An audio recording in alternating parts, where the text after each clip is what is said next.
Wife rolls her eyes, declares I'm not her father. Before we begin the story, make sure to subscribe to our channel and never miss more incredible stories every day. My wife was hyperventilating on the floor of the kitchen I designed, clutching a demand letter for $50,000. The polished oak floors beneath her knees were flawless, a testament to the meticulous care I put into building this modern, minimalist home. I stood leaning against the quartz island, calmly sipping a dark roast coffee from my favorite ceramic mug. I didn't offer her a tissue. I didn't reach out to stroke her hair or promise her that everything was going to be okay. I just watched her unravel, feeling absolutely nothing but a profound, hollow sense of peace. For years, I had been the designated crisis manager of this marriage. I am a professional architect. My entire brain is wired for structure, stability, and predicting load-bearing failures before a building collapses. Sienna, my 31-year-old wife, was the human equivalent of a structural failure. She was impulsive, addicted to social media validation, and deeply resentful of any form of accountability. She loved the lifestyle my income provided, but she absolutely despised the budgeting and discipline required to maintain it. For our entire marriage, I was the bad guy. I was the one saying we couldn't afford another luxury vacation, the one tracking the credit card statements, the one fixing her messes when she overdrafted her accounts or got scammed by some Instagram influencer's fake masterclass. She was currently weeping over a predatory loan that she had secretly taken out, a loan that was now defaulting and threatening to destroy everything she had. But this time, I wasn't going to pull out my laptop and start moving funds around. I wasn't going to call a lawyer to negotiate a settlement for her. I was just going to finish my coffee. Because I knew exactly how she had gotten that demand letter, and I knew exactly who she had given the $50,000 to. The betrayal ran so deep, and the financial ruin was so catastrophic, that stepping in to save her would have been a crime against my own dignity. To understand how we reached this absolute nightmare, we have to go back 6 months. The dynamic of our marriage was exhausting. I was the planner. Sienna was the chaotic spender. 6 months ago, I was sitting in my home office, reviewing our quarterly finances like a structured project management task. I noticed a massive discrepancy. $10,000 was missing from our joint savings account. It hadn't been transferred to checking. It was just gone, pulled out via cashier's check. My heart hammered against my ribs. I immediately found Sienna lounging on the custom patio furniture I had built, scrolling through her phone. "Sienna, where's the 10 grand from savings?" I asked, trying to keep my voice steady. She barely looked up. "Oh, I invested it." I blinked, stunned. "You invested it? In what? Without talking to me?" She sighed, an exaggerated, dramatic puff of air. "My mom's friend is starting a boutique wellness brand. It's an early buy-in. It's going to triple in a year, Julian. Relax. Have you ever felt the blood drain from your face while looking at the person you married?" $10,000, handed over to her enabling mother's friend for a fake business with no paperwork, no LLC, and no contract. I tried to explain the massive financial danger. I brought out my laptop, showing her the compound interest we were losing, the risk of unverified investments, the sheer absurdity of hiding massive withdrawals. "We are partners, Sienna," I pleaded. "You cannot make unilateral decisions that jeopardize our financial foundation just because you want to play venture capitalist." She didn't care about the numbers. She didn't care about the risk. She only cared that I was ruining her vibe. She hated feeling restricted, and she hated that I was always the one holding the reins. The more I tried to explain the reality of our budget, the more defensive and agitated she became. She stood up, her face flushed with childish anger, completely ignoring the spreadsheets I had carefully laid out on the patio table. I thought it was just another stupid fight, but her next words changed my life. "Stop lecturing me," Sienna screamed, her voice echoing off the glass walls of our modern living room. I froze. I was holding a printout of our bank statement, my hand hovering midair. "I am trying to protect us," I said, my voice dropping to a low, cold whisper. "You just threw away $10,000 on a whim." Sienna crossed her arms, a look of utter contempt twisting her features. She looked me up and down, then rolled her eyes so hard I thought she might strain a muscle. "You know what, Julian? You are suffocating. You track every penny, you question every decision, and you treat me like a child. I am a grown woman. Stop lecturing me. You're not my father." The silence that followed was deafening. She grabbed her designer purse and stormed out of the house, the heavy oak front door slamming so hard the windows rattled. I stood there alone in the pristine, quiet kitchen. "You're not my father." The phrase echoed in my head, bouncing around the carefully designed architecture of my home. And suddenly, something inside me just snapped. It wasn't a violent break. It was a quiet, profound realization. She was right. I wasn't her father. I was her husband. But I had spent the last 5 years acting exactly like a frustrated, exhausted parent dealing with a rebellious teenager. I realized that my constant rescuing was actually enabling her toxic behavior. By absorbing all the stress and financial impact, I was preventing her from ever learning. I was the bad guy because I was the only one enforcing reality. If she didn't want a father figure, she wasn't going to have one anymore. I slowly folded the bank statement, walked into my office, and sat down at my desk. The anger evaporated, replaced by a terrifyingly cold, analytical clarity. I opened a new browser window and began searching for top-rated family law attorneys in our city.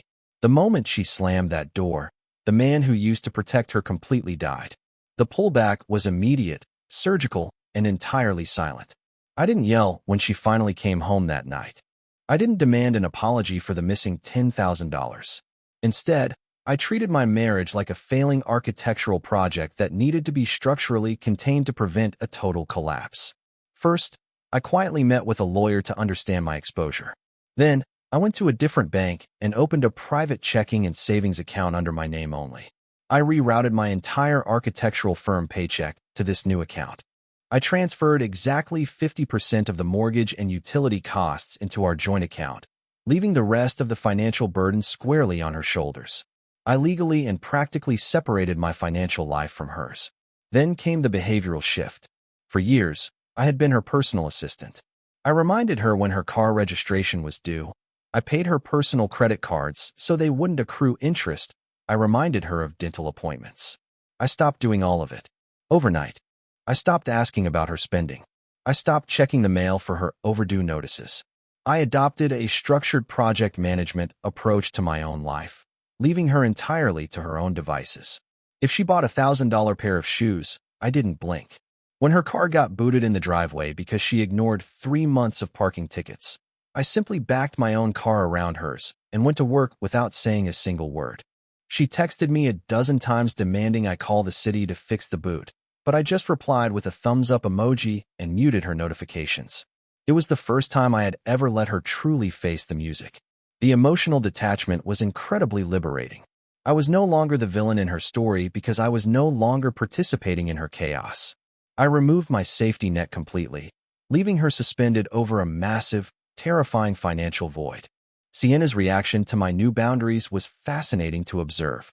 Instead of realizing that our marriage was fundamentally broken, she interpreted my silence as a total victory. In her mind, she had successfully put the controlling husband in his place. We entered what I can only describe as a false honeymoon phase. She was thrilled by the lack of rules and arguments. Because I was no longer auditing the joint account or lecturing her about budgets, she thought she had an unlimited runway to live her luxury lifestyle. But I noticed a darker, more suspicious independence growing alongside her arrogance. She started dressing entirely differently, more provocative, expensive outfits that I had never seen before. She began guarding her phone like it contained nuclear launch codes. She would take calls out on the patio, pacing back and forth, whispering frantically. She changed her passcode, which used to be our anniversary, to something entirely new. I watched all of this clinically, completely detached from the emotional sting of potential infidelity. I was simply gathering data points. She started coming home late, blaming networking events for the boutique wellness brand, though I knew that business was completely fake. She smelled like expensive cologne that definitely didn't belong to me. My mother-in-law, Barbara, even called me one afternoon to smugly tell me how happy and vibrant Sienna seemed lately, implying that my new hands-off approach was exactly what her daughter needed to thrive. She didn't understand that a man who stops fighting with you is a man who has already checked out. She mistook my strategic withdrawal for submission. She was carelessly leaving a trail of breadcrumbs right on our pristine kitchen counters, oblivious to the fact that I was cataloging every single misstep. She was incredibly arrogant, operating under the delusion that I was too beaten down to notice her chaotic double life. She thought she was finally free and winning, but she was actually walking into a trap. The facade cracked exactly 3 weeks after our massive fight. I was sorting through the mail, a task I had mostly abandoned, looking for a specific tax document from my firm. Buried under a stack of fashion magazines addressed to Sienna was a thick envelope from a predatory, high-risk lending company. It was a pre-approval letter for a $50,000 personal loan, specifically targeting individuals with massive credit card debt. My analytical brain immediately flagged the anomaly. Sienna had maxed out her cards before, but she had never sought out predatory lenders. Someone was pushing her to get liquid cash, fast. That same evening, the final piece of the puzzle fell into place. Sienna was in the shower. She had taken her phone into the bathroom, but she had carelessly left her iPad charging on the kitchen island. They were synced. A banner notification silently slid across the glass screen. It was a message from an unsaved number, but the text itself was revealing. Trent, the crypto buy-in window closes on Friday. Beautiful. Need that wire transfer to secure your founder shares. Don't let me down. I stared at the screen, my pulse barely elevating. Trent, founder shares. Crypto buy-in. It was a textbook romance scam, layered with fake investment opportunities. My wife, who couldn't even balance a standard checking account, was suddenly funneling money into cryptocurrency startups run by a man who called her beautiful. She wasn't just having an affair, she was actively being financially drained by a professional con artist. The $10,000 from our savings hadn't gone to her mother's friend. It had gone to Trent. I didn't touch the iPad. I didn't confront her when she stepped out of the shower in her plush robe. I needed hard, undeniable proof. I needed a paper trail so dense and irrefutable that neither Sienna nor her enabling mother could ever spin the narrative to make me the villain. I walked back into my office and opened a fresh, encrypted spreadsheet to begin my work. I stared at the flashing name on the screen and knew I had to dig deeper. I am an architect. I design complex structures that must withstand immense pressure, wind shear, and seismic activity. Tracking my wife's chaotic financial infidelity became my newest project. I treated the situation like a forensic audit. I enlisted the help of my best friend, Mark, a pragmatic, brilliant forensic accountant who despises drama but loves numbers. We met at his office downtown after hours. I explained the situation, handing him the pre-approval loan letter and the details of the iPad text. "Julian, this is bad," Mark said, pushing his glasses up his nose. "If she is entangled with a crypto-romance scammer, they will bleed her dry and then go after any joint assets you haven't locked down." We started tracking the digital breadcrumbs. I had access to our router's logs, which showed her device frequently connecting to a specific, shady cryptocurrency exchange portal late at night. Mark ran a soft background check on the limited information I had about Trent. While we couldn't pinpoint his exact legal identity yet, Mark recognized the pattern of the scam websites she was visiting. They were cheap, template-based domains registered offshore, designed to look like elite investment dashboards to fool arrogant, greedy victims. Then, I logged into the joint account statement archive. I found the exact routing numbers attached to her massive cashier's check withdrawal. Mark cross-referenced the destination. It was a shell company based in Cyprus, notorious for laundering crypto funds. Sienna wasn't investing in a wellness brand. She was sending our hard-earned equity to an untraceable black hole. Every wire transfer, every late-night login, every hidden withdrawal painted a picture of a woman completely out of her depth. She thought she was outsmarting me, building a secret fortune with a flashy investor, while she was actually being expertly gutted by a predator. Mark looked at me with genuine sympathy. "She's taking out high-interest loans to feed this guy. She's going to ruin herself." I nodded slowly, staring at the glowing monitor. The numbers on the spreadsheet told a terrifying story that I was barely beginning to understand. The financial data was damning, but I needed the narrative proof to protect myself in the inevitable divorce. I needed to know exactly what she was saying to Trent. Sienna was careless with her digital footprint. She had a habit of saving her passwords in her browser to avoid typing them. One afternoon, while she was at a brunch with her friends, I opened her laptop. I found a hidden, secondary email address she had created just for Trent. I took a deep breath and clicked on the inbox. It was a goldmine of absolute betrayal and staggering delusion. There were hundreds of emails and archived text logs. I started reading. Trent was a master manipulator. He played the role of a hyper-successful, elite crypto investor who was exclusively allowing Sienna into his inner circle because they had a special, undeniable connection. He fed her ego constantly, calling her a visionary and promising her a life of luxury on private yachts once his fake coin went public. But the truly sickening part was Sienna's responses. She was completely intoxicated by the illusion. She sent him inappropriate, explicit photos taken in the very master bathroom I had built for her. She wrote long, pathetic paragraphs about how misunderstood she felt in her marriage, how I was holding her back from her true potential. She was begging Trent to let her invest more, desperate to prove her worth to him. She forwarded him approval emails for 3 different high-interest personal loans, totaling nearly $50,000. My stomach churned, not out of heartbreak, but out of sheer disgust. The woman I had spent 5 years trying to protect and elevate was throwing everything away for cheap flattery and a digital mirage. I systematically downloaded every single email, photo, and loan document onto an encrypted flash drive. She was borrowing money at predatory interest rates to give to a ghost. I was staring at undeniable proof that my wife was sleeping with a literal con artist. The deeper I dug into the archived messages, the more malicious Sienna's intentions became clear. This wasn't just a foolish mistake, it was a calculated attempt to destroy me. In one specific email chain, Trent subtly asked about the equity in our modern, custom-built home. He planted the idea that if she could just access the house's value, they could secure their future together in Dubai. Sienna's response made my blood run ice cold. She wrote, "Julian is a boring ATM. He's totally oblivious. I'm meeting with a broker next week to see if I can secretly take out a home equity line of credit, Helic, using my name on the deed. I'll transfer the funds to your account before he even notices." She was actively plotting to steal the equity of the home I designed and paid for, just to hand it over to a scammer. The betrayal was absolute. She wasn't just rolling her eyes at my financial advice. She was trying to rob me blind. I immediately called my lawyer. Because I had designed and financed the home entirely on my own before we were married, her name was only on the deed as a formality, but she could still attempt to leverage it fraudulently. My lawyer moved with lethal speed.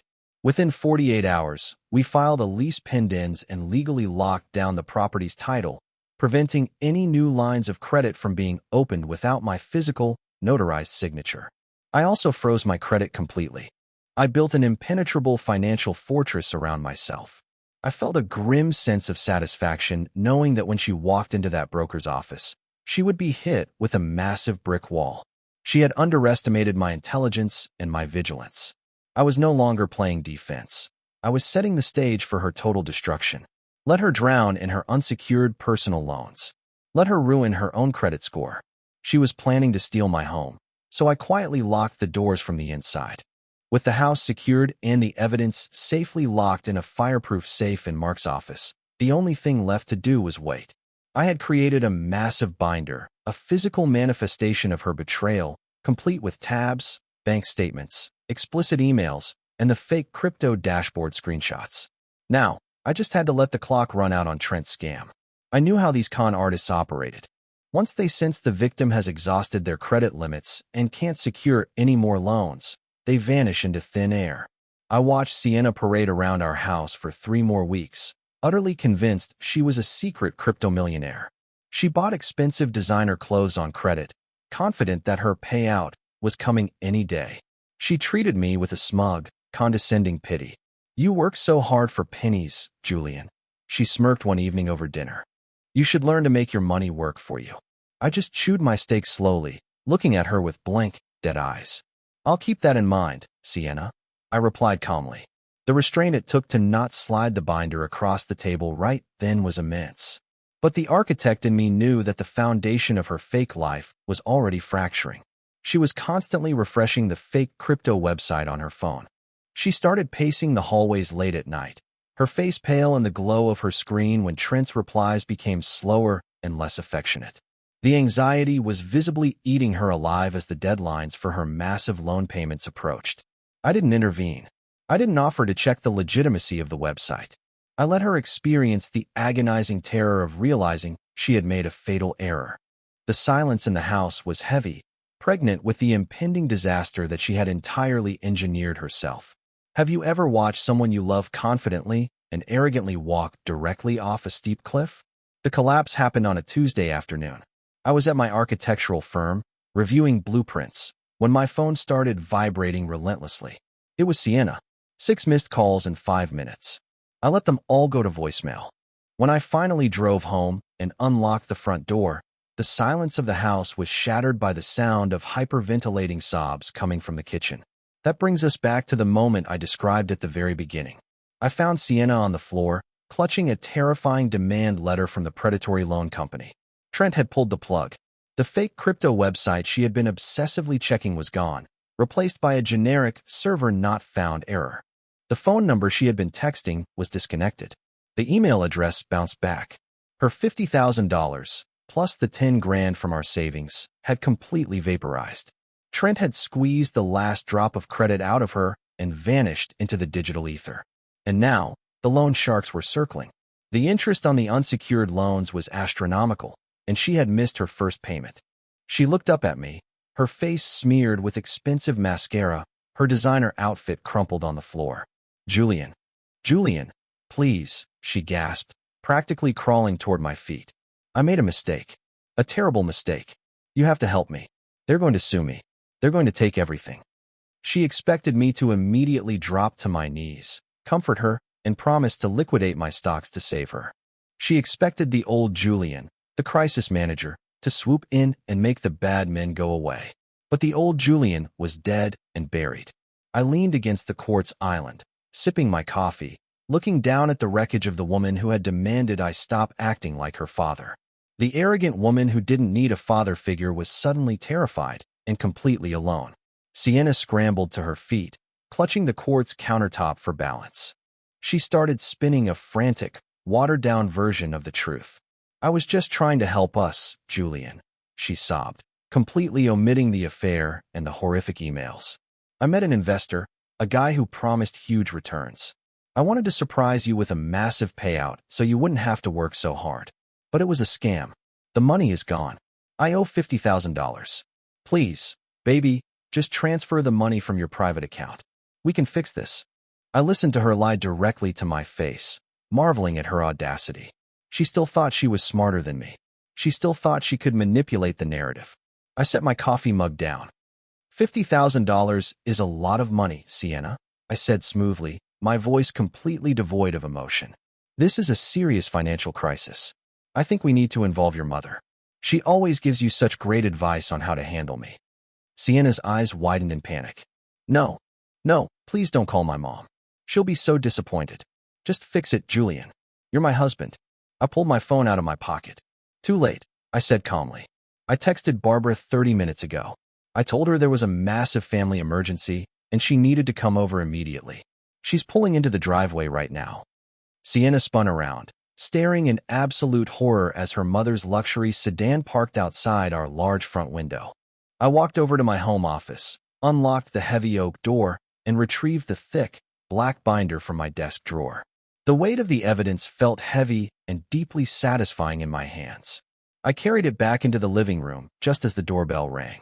I told her I would handle everything as soon as her mother arrived at the house. I opened the door to find Barbara looking panicked, clutching her purse.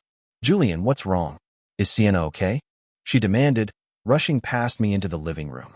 She found Sienna shivering by the kitchen island, tears streaming down her face. Mom, Sienna whimpered. Barbara immediately rushed to coddle her. Oh, my sweet girl, what did he do? What's going on? She glared at me, automatically assuming I was the source of her daughter's distress. I walked over to the dining table and dropped the massive black binder onto the solid oak surface with a loud, heavy thud. I didn't do anything, Barbara, I said, my voice cutting through the room like a scalpel. Your daughter, however, has been very busy. I opened the binder. She took out $50,000 in high-interest personal loans to give to a cryptocurrency scammer. Barbara gasped. Sienna, is this true? Before Sienna could formulate a lie, I flipped to the next tab. But that's not all, Barbara. The scammer's name is Trent, and Sienna has been sleeping with him for months. I slid the printed, explicit text messages and the photos across the table. Barbara's face drained of all color as she looked at the undeniable proof of her daughter's horrific behavior. Barbara tried to speak, her mouth opening and closing like a fish, but no words came out. The evidence was absolute and suffocating. There was no way to twist this, no way to blame my controlling nature for the explicit photos or the massive, fraudulent financial ruin. I flipped to the final tab and pulled out a crisp, neatly stapled legal document. And because she actively plotted to secretly leverage the equity of this house to fund her affair, I am done. I handed the divorce papers directly to Sienna, who was now hyperventilating again. The look of pure horror on my mother-in-law's face is something I will cherish forever. Total pandemonium broke out in my beautiful, quiet house. Sienna dropped the divorce papers as if they were literally on fire. She started screaming, pointing a trembling finger at me. "You hacked me. You spied on me. You're a psycho, Julian. You set me up." Barbara, finally recovering from her shock, turned her anger toward me. "How could you let her do this, Julian? You're her husband. You manage the finances. You should have stopped her before it got this bad." I actually laughed. A cold, hard, genuine laugh. "Stop her." I looked directly at Sienna, my eyes burning with years of repressed frustration. 6 months ago, I tried to stop her from throwing away 10 grand. And she rolled her eyes, stormed out, and explicitly told me, "Stop lecturing me. You are not my father." So I listened. I stopped acting like a parent. I gave her the independence she so desperately demanded. And look what she did with it. She bankrupted herself and cheated on me. This mess belongs entirely to her. I pointed toward the heavy oak front door. "I am not paying off your loans, Sienna. I am not protecting you from the debt collectors. I want you both out of my house right now. You have 20 minutes to pack a bag." Sienna fell to her knees, sobbing violently, begging for another chance, swearing she would change. Barbara tried to intervene, begging for mercy. I simply crossed my arms and stared at the wall, completely immovable. The silence that descended on the house after they drove away was the most beautiful sound I had ever heard. The crushing weight of constant vigilance, the exhausting burden of managing another adult's chaotic life, instantly vanished. I poured myself a fresh cup of coffee and finally exhaled. I watched her drag her suitcases down the driveway and locked the heavy door behind her. The fallout was brutal, but it was entirely contained to her side of the fence. Because I had legally separated my finances and secured the house before the massive debt defaulted, I was shielded from the blast radius. Sienna was not so lucky. The predatory lenders aggressively pursued her. With no job and no assets to her name, she was forced to file for complete bankruptcy. Her flawless, curated Instagram life vanished overnight. She currently lives in Barbara's cramped spare bedroom, dealing with the daily humiliation of ruined credit and the consequences of her own arrogance. Our divorce was finalized swiftly. The binder of evidence ensured she couldn't fight me for alimony or the house. I kept my sanctuary. The peace I feel now is profound and absolute. My house is quiet. My bank accounts are secure, and I no longer flinch when the mail arrives. The greatest lesson I learned from this entire nightmare is about the fundamental definition of partnership. A marriage cannot survive if one person is the designated adult and the other is a reckless dependent. If your partner resents your guidance but demands your financial protection, you are not in a relationship. You are being held hostage. Setting strict, immovable boundaries is not cruel. It is necessary for your own survival. Let people face the consequences of their actions. Let them touch the hot stove. If you constantly throw yourself in front of the train to save them, they will never learn to stay off the tracks. Now, I spend my weekends designing new architectural projects and enjoying the silence of my own home. I learned the hard way that you cannot love someone into being responsible. You can only protect yourself from the collateral damage when they inevitably choose chaos. You cannot save someone who is absolutely determined to burn their own life to the ground.